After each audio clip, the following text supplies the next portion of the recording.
మీరు రుణ బాధలతో బయటపడాలనుకుంటున్నారా? అదేవిధంగా మ్యారేజెస్ సెటిల్ కావాలనుకుంటున్నారా?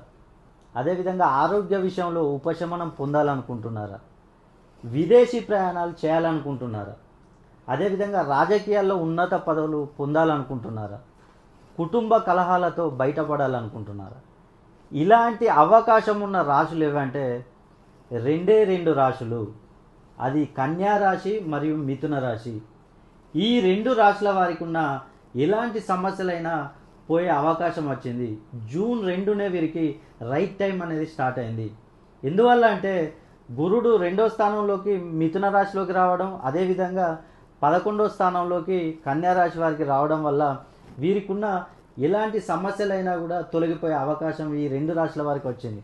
కాబట్టి ఈ రెండు రాశులకు చెందిన వారికి ఎలాంటి సమస్యలు ఉన్నా కూడా ఒక్కసారి మీ పేరులో సంఖ్యాబలాన్ని పెంచుకున్నట్లయితే మీకున్న మొత్తం సమస్యలు మొత్తం తొలగిపోతాయి. కాబట్టి మీ యొక్క గోచారం మరియు అదేవిధంగా గ్రహాచారం ఈ రెండింటిని మెర్జ్ చేసి ఈ రెండింటి ద్వారా మీకున్న ఎలాంటి సమస్యలైనా కూడా మెర్జ్ చేసి వీటి యొక్క గ్రహాల స్థితిగతులను ఎప్పటికప్పుడు తెలుసుకుంటూ ముందంజ చేసినట్లయితే మీకున్న సమస్యలు మొత్తం తొలగిపోతాయి.